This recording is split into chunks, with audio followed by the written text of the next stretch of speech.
Hello guys, I am Ricky and you're most welcome to our YouTube channel Nirmala निर्वाण classes. हम लोग chemistry देख रहे थे और केमिस्ट्री में जो सब्जेक्ट आज देखने वाले हैं वो है रेडियो सक्रियता के प्रकार। रेडियो सक्रियता टाइप ऑफ रेडियो एक्टिविटी में हम लोग जो पहला है प्राकृतिक रेडियो सक्रियता, जो आर्टिफिशियल रेडियो एक्टिविटी है, इसको हम लोग देख चुके हैं। आज जो बारी है वो है कृत्रिम रेडियो एक्टिविटी की, है ना। सॉरी, नेचुरल रेडियो एक्टिविटी को देख चुके हैं, जो प्राकृतिक रेडियो सक्रियता है उसको हमने पढ़ चुका है। आज हम लोग पढ़ेंगे कृत्रिम रेडियो एक्टिविटी को, है ना, आर्टिफिशियल रेडियो एक्टिविटी। ठीक है, लास्ट तक में रहिएगा। चलिए, कृत्रिम का मतलब होता है ऐसा जो व्यक्ति द्वारा निर्मित हो, और नेचुरल का मतलब हुआ तो आप जानते ही हैं जो प्रकृति द्वारा बेस्ड है। तो यह जो कृत्रिम रेडियो सक्रियता है या आर्टिफिशियल रेडियो एक्टिविटी है, ये क्या है, पहले इसका डिफिनेशन देखते हैं।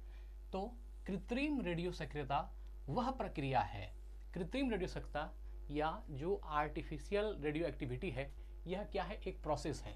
यह वह प्रक्रिया है जिसके द्वारा कोई तत्व, कोई भी एलिमेंट कृत्रिम तरीके से, है ना, कोई भी तत्व कृत्रिम तरीके से, कृत्रिम तरीके का मतलब क्या हुआ कि व्यक्ति द्वारा कृत्रिम तरीके से किसी ज्ञात तत्व के रेडियो सक्रिय समस्थानिक में परिवर्तित किया जाता है।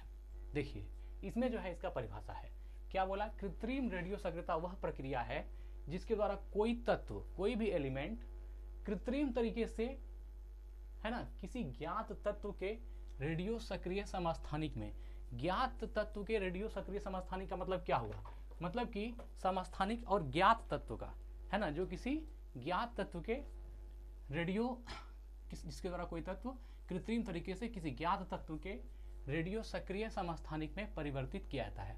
ज्ञात तत्व जैसे मान लीजिए कि यूरेनियम है, यह क्या है, एक ज्ञात तत्व है जो कि रेडियो एक्टिव है या रेडियो सक्रिय है। तो कृत्रिम तरीके से किसी ज्ञात तत्व के रेडियो सक्रिय समस्थानिक में, रेडियो सक्रिय समस्थानिक का मतलब क्या हुआ, जो रेडियो एक्टिव एलिमेंट है उसमें समस्थानिक का मतलब क्या हुआ कि उसका जो नंबर ऑफ प्रोटॉन है या नंबर ऑफ जो एटॉमिक नंबर है वह क्या हो, दोनों में सेम हो, तो वह समस्थानिक होता है। तो रेडियो सक्रिय समस्थानिक में परिवर्तित किया जाता है। इस प्रक्रिया में उस तत्व पर तीव्र वेग वाले कणों, तीव्र वेग वाले कण कौन कौन है, प्रोटॉन, न्यूट्रॉन, अल्फा कण आदि, ये सब क्या हो गया, तीव्र वेग वाले कणों, प्रोटॉन, न्यूट्रॉन, अल्फा कण आदि से प्रहार किया जाता है। मतलब इससे जो है उसके ऊपर प्रहार किया जाता है। उदाहरण के लिए कौन सा है, देखिए, उदाहरण के लिए मैग्नीशियम है, जो एक अस्थाई तत्व है। मैग्नीशियम क्या है, एक अस्थाई स्टेबल एलिमेंट है ना, जो एक अस्थाई तत्व है। पर अल्फा कणों, किससे, अल्फा कणों हीलियम 24 से प्रहार करने पर एक अस्थाई और रेडियो सक्रिय तत्व सिलिकॉन Si, है ना, 1427 बनता है तथा न्यूट्रॉन 0n1 मुक्त होता है। अब यहाँ पर समझिए, उदाहरण के लिए क्या बताया कि मैग्नीशियम जो एक अस्थाई तत्व है, मैग्नीशियम क्या है, एक अस्थाई तत्व है, एक स्टेबल एलिमेंट है, पर अल्फा कण हीलियम 24 से, अब जो मैग्नीशियम है इसके ऊपर अल्फा कण हीलियम 24 से प्रहार करने पर, प्रहार किससे किया गया, हीलियम 24 से प्रहार करने पर एक अस्थाई और रेडियो सक्रिय तत्व सिलिकॉन Si 1427, Si सिलिकॉन 1427 बनता है। अब जो अस्थाई तत्व है वो है मैग्नीशियम, अस्थाई तत्व कौन है, मैग्नीशियम, और इस पर प्रहार किससे हुआ, अल्फा कण हीलियम 24 से। अस्थाई तत्व मैग्नीशियम है और इस पर जो प्रहार किया गया अल्फा कण हीलियम 24 से। अब अस्थाई तत्व पे अल्फा कण हीलियम 24 से प्रहार किया गया, और प्रहार करने पर एक अस्थाई अनस्टेबल और रेडियो सक्रिय तत्व कौन मिला, सिलिकॉन Si 1427 बनता है, तथा न्यूट्रॉन 0n1 जो है ये मुक्त होता है, न्यूट्रॉन मुक्त होता है। फिर यह सिलिकॉन 1427 जो है स्वतः परिवर्तित होकर अस्थाई एल्यूमिनियम में बदल जाता है, और यही जो है स्वतः परिवर्तित होकर क्या हो गया, अस्थाई एल्यूमिनियम में बदल जाता है। तो ये मित्र उदाहरण है कृत्रिम रेडियो सक्रियता का। इसमें सबसे जो खास बात है वो ये है कि जो भी प्राकृतिक, जो कृत्रिम रेडियो सक्रियता है वह एक प्रक्रिया है, और उसके द्वारा क्या होता है, कोई तत्व कृत्रिम तरीके से किसी ज्ञात तत्व के रेडियो सक्रिय समस्थानिक में परिवर्तित किया जाता है। मतलब कि पहले से जो ज्ञात तत्व है उस तत्व के रेडियो सक्रिय समस्थानिक में परिवर्तित किया जाता है। किसको, जो पहले से ज्ञात तत्व है उस तत्व को रेडियो सक्रिय समस्थानिक में परिवर्तित किया जाता है। तो ये प्रोसेस क्या कहलाती है? कृत्रिम रेडियो सक्रियता, या इसको आप बोल सकते हैं आर्टिफिशियल रेडियो एक्टिविटी। और क्या होता है इस प्रक्रिया में? उस तत्व पर अब उस प्रोसेस में होता क्या है? जब एक ज्ञात तत्व को एक आर्टिफिशियल रेडियो एक्टिविटी या रेडियो एक्टिव एलिमेंट बनाते हैं या कृत्रिम रेडियो सक्रिय तत्व बनाते हैं, तो उसमें प्रक्रिया क्या होता है? इस प्रक्रिया में उस तत्व पर, जो ज्ञात तत्व है, उस तत्व पर तीव्र वेग वाले कणों जैसे प्रोटॉन, न्यूट्रॉन, अल्फा कण आदि से प्रहार किया जाता है। उदाहरण के लिए ले लिया मैग्नीशियम, एग्जाम्पल के लिए क्या लिया? मैग्नीशियम जो एक अस्थायी तत्व है, और मैग्नीशियम पर जब अल्फा कण, आप जानते हैं कि जो इस पर प्रहार करने वाले कण हैं कौन कौन है? प्रोटॉन है, न्यूट्रॉन है और अल्फा कण है। तो इसमें से जो अल्फा कण है, अल्फा कण जो हीलियम-24 है, इससे प्रहार किया गया मैग्नीशियम पर, और मैग्नीशियम पर प्रहार करने पर एक अस्थायी और रेडियो सक्रिय तत्व सिलिकॉन बनता है।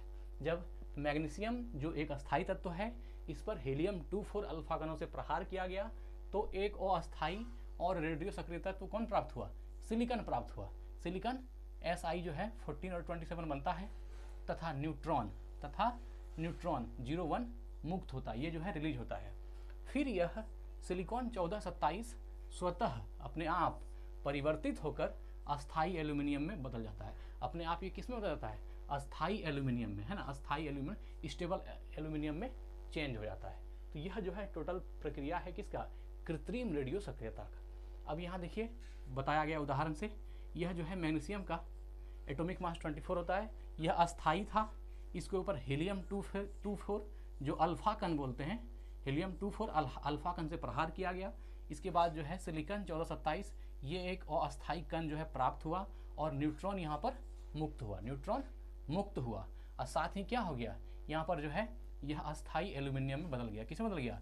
अस्थायी एल्यूमिनियम जो 13-27 है, इसमें चेंज हो गया, प्लस एक पॉजिट्रॉन मुक्त हुआ, यहाँ पर एक पॉजिट्रॉन मुक्त हुआ। तो यही आप उदाहरण में भी देखें कि मैग्नीशियम पर जब अल्फा कण हीलियम-24 से प्रहार किया जाता है, तो एक अस्थायी कण सिलिकॉन जो है 14-27 प्राप्त होता है, और एक न्यूट्रॉन मुक्त होता है।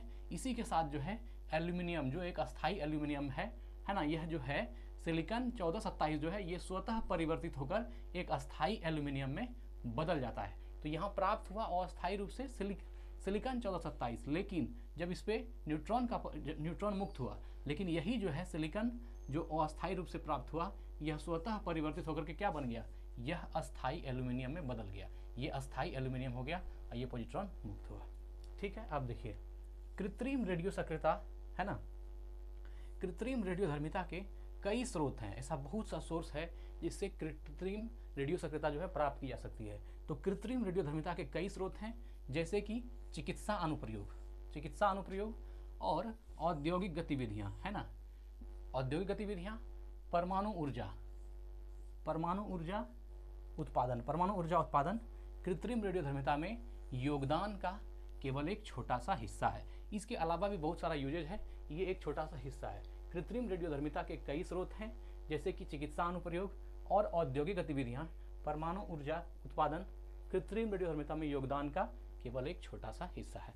तो ठीक है मित्र, आज हम लोगों ने देखा जो कृत्रिम रेडियो सक्रियता क्या है या आर्टिफिशियल रेडियो एक्टिविटी क्या है, इसको देखेंगे अगले वीडियो में। धन्यवाद, स्वस्थ रहें, अपना ख्याल रखें। जय हिंद, जय भारत।